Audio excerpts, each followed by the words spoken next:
We come to an interesting breath called the 5-second breath. It was developed by a Russian called Budayko. And interestingly, it was actually originally developed for dealing with asthma.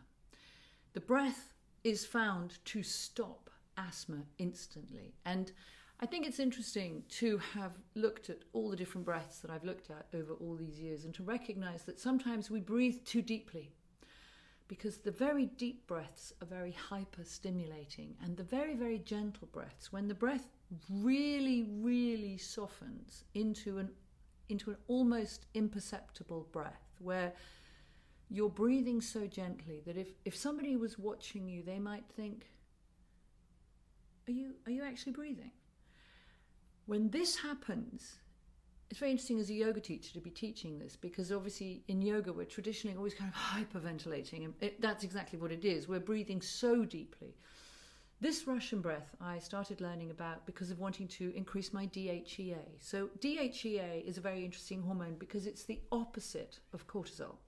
Cortisol is a stress hormone, and cortisol is implicated in every illness that we can experience. Cortisol is a hormone that we need. It's a motivating hormone, but many of us have way too much cortisol.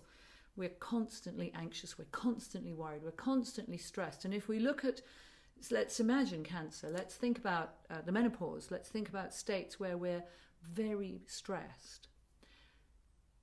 We want to lower our cortisol. We want to raise the DHEA because it's like a balance. When the cortisol is high, the DHEA is low. When you lower your cortisol, your DHEA goes up. You want DHEA. It actually used to be something that you could buy. I don't really believe in adding in hormones, but I have since discovered that you can create it.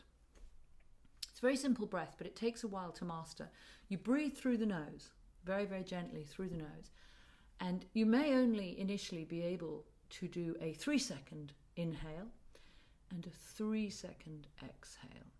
But as you get more practiced and as you become softer, so it's about beginning right from the beginning, really gently. Take yourself gently and breathing very gently. So I tend to put my right hand in my left on my lap. Again, I'm on a stool. I'm not sitting cross-legged on the floor. It doesn't matter where you do this. You don't have to sit up straight. What you're going to do is you're going to literally supremely relax your system. You're going to almost take over the whole of your body with this extraordinary gentleness, and your diaphragm. So the art is, it's not a deep breath. It's a very, very slow, very gentle breath. And you're going to get to the point where, as you get better at it, your diaphragm is barely moving. So it's through the nose. Close your eyes. Right hand in your left. Get comfortable.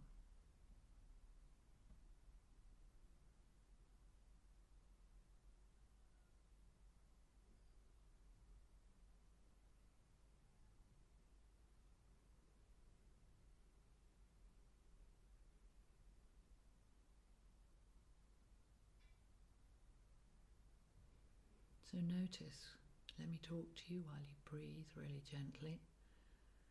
Are your eyes relaxed?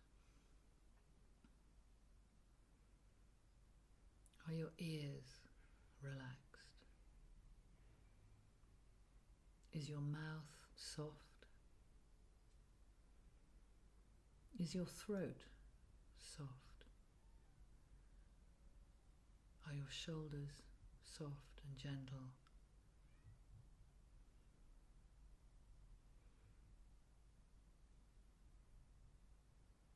And just imagine that your diaphragm can barely move. You can hear one of my cats, maybe.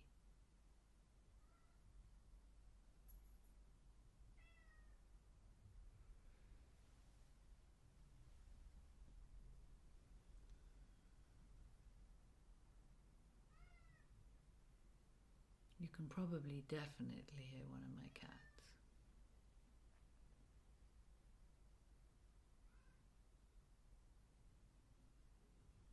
Just keep it gentle. Just notice if you tense up.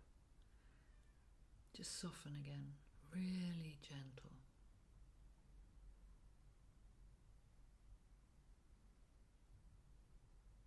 This is a really nice practice before sleep. This is a very nice practice when you feel stressed and overwhelmed. Is literally sit down, just make everything go soft. And as far as Budeko, the Russian guy that came up with this breath, you actually want to be breathing like this all the time. And he suggests practicing whilst walking. So while you're walking, you're doing the 5-second inhale and a 5-second exhale. And that's quite interesting, only breathing with your nose. It's very much better for your immune system because your nose is filled with filters that take bacteria out of your breath, any kind of, colds and things like that. So his suggestion is once you've mastered the breath sitting, then you start to walk with the 5-second breath, 5-second inhale, 5-second exhale. That is really interesting. You can keep building that up, and then you hold your breath out whilst walking for 5 seconds, build it to 10 seconds. I have a friend who can hold their breath out whilst walking for 80 seconds and not trigger their heart going really fast. I used this breath to begin running again, and I began running with my mouth closed, breathing through my nose with a 5-second breath. And it took me a while, but it meant that when I actually opened my mouth and breathed as I normally would, I had moved so far forward in my fitness. It's very good for fitness. So 5-second inhale, 5-second exhale, your diaphragm as gentle as you can make it. Enjoy it. It's a great breath. And think about your DHEA, you'll notice afterwards, very gentle.